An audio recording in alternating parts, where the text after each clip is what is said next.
پیغمبر، لوگ تم سے شراب اور جوئے کا حکم دریافت کرتے ہیں، کہہ دو کہ ان میں گناہ بڑے ہیں اور لوگوں کے لیے کچھ فائدے بھی ہیں، مگر ان کے گناہ فائدوں سے کہیں زیادہ ہیں۔ اور یہ بھی تم سے پوچھتے ہیں کہ اللہ کی راہ میں کون سا مال خرچ کریں، کہہ دو کہ جو ضرورت سے زیادہ ہو۔ اس طرح اللہ تمہارے لیے اپنے احکام کھول کھول کر بیان فرماتا ہے تاکہ تم سوچو، یعنی دنیا اور آخرت کی باتوں میں غور کرو۔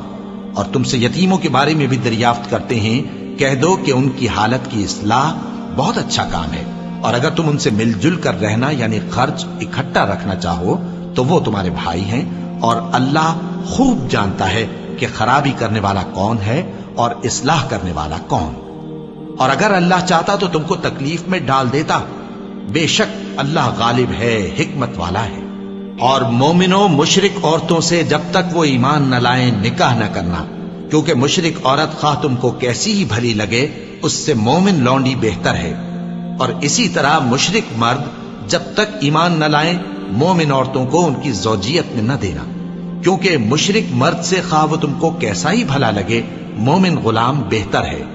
یہ مشرک لوگوں کو دوزخ کی طرف بلاتے ہیں، اور اللہ اپنی مہربانی سے بہشت اور بخشش کی طرف بلاتا ہے، اور اپنے حکم لوگوں سے کھول کھول کر بیان کرتا ہے تاکہ نصیحت حاصل کریں۔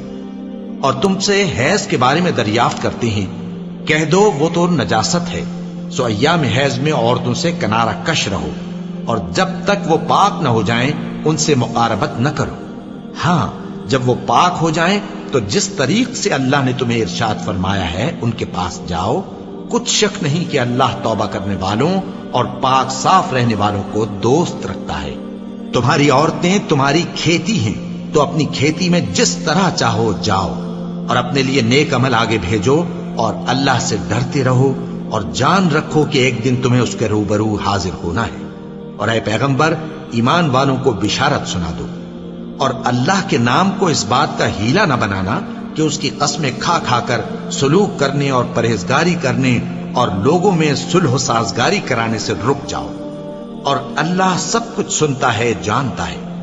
اللہ تمہاری لغو قسموں پر تم سے مواخذہ نہیں کرے گا، لیکن جو قسمیں تم قصد دلی سے کھاؤ گے ان پر مواخذہ کرے گا، اور اللہ بخشنے والا ہے، بردبار ہے۔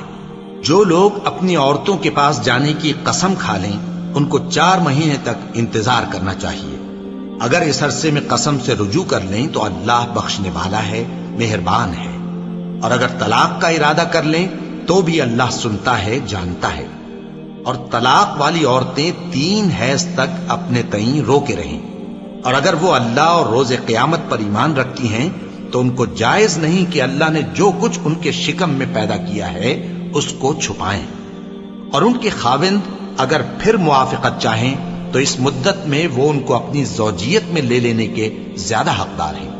اور عورتوں کا حق مردوں پر ویسا ہی ہے جیسے دستور کے مطابق مردوں کا حق عورتوں پر ہے، البتہ مردوں کو عورتوں پر 1 درجہ فضیلت ہے، اور اللہ غالب ہے، صاحب حکمت ہے۔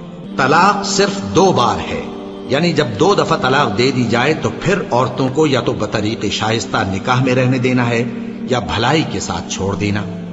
اور یہ جائز نہیں کہ جو مہر تم ان کو دے چکے ہو اس میں سے کچھ واپس لے لو۔ ہاں، اگر زن و شوہر کو خوف ہو کہ وہ اللہ کی حدوں کو قائم نہیں رکھ سکیں گے تو اگر عورت خاوند کے ہاتھ سے رہائی پانے کے بدلے میں کچھ دے ڈالے تو دونوں پر کچھ گناہ نہیں۔ یہ اللہ کی مقرر کی ہوئی حدیں ہیں، ان سے باہر نہ نکلنا، اور جو لوگ اللہ کی حدوں سے باہر نکل جائیں گے وہ گناہگار ہوں گے۔ پھر اگر شوہر 2 طلاقوں کے بعد تیسری طلاق عورت کو دے دے تو اس کے بعد جب تک عورت کسی دوسرے شخص سے نکاح نہ کر لے اس پہلے شوہر پر حلال نہ ہوگی۔ ہاں، اگر دوسرا خاوند بھی طلاق دے دے اور عورت اور پہلا خاوند پھر ایک دوسرے کی طرف رجوع کر لیں تو ان پر کچھ گناہ نہیں، بشرطے کہ دونوں یقین کریں کہ اللہ کی حدوں کو قائم رکھ سکیں گے، اور یہ اللہ کی حدیں ہیں، ان کو وہ ان لوگوں کے لیے بیان فرماتا ہے جو علم رکھتے ہیں۔ اور جب تم عورتوں کو 2 دفعہ طلاق دے چکو اور ان کی عدت پوری ہو جائے تو انہیں یا تو حسن سلوک سے نکاح میں رہنے دو یا بطریق شائستہ رخصت کر دو، اور اس نیت سے ان کو نکاح میں نہ رہنے دینا چاہیے کہ انہیں تکلیف دو اور ان پر زیادتی کرو، اور جو ایسا کرے گا وہ اپنا ہی نقصان کرے گا۔ اور اللہ کے احکام کو ہنسی اور کھیل نہ بناؤ، اور اللہ نے تم کو جو نعمتیں بخشی ہیں اور تم پر جو کتاب اور دانائی کی باتیں نازل کی ہیں جن سے وہ تمہیں نصیحت فرماتا ہے، ان کو یاد کرو اور اللہ سے ڈرتے رہو، اور جان رکھو کہ اللہ ہر چیز سے واقف ہے۔ اور جب تم عورتوں کو طلاق دے چکو اور ان کی عدت پوری ہو جائے تو ان کو اپنے شوہروں کے ساتھ جب وہ آپس میں جائز طور پر راضی ہو جائیں نکاح کرنے سے مت روکو۔ اس حکم سے اس شخص کو نصیحت کی جاتی ہے جو تم میں اللہ اور روز آخر پر یقین رکھتا ہے۔ یہ تمہارے لیے نہایت خوب اور بہت پاکیزگی کی بات ہے، اور اللہ جانتا ہے اور تم نہیں جانتے۔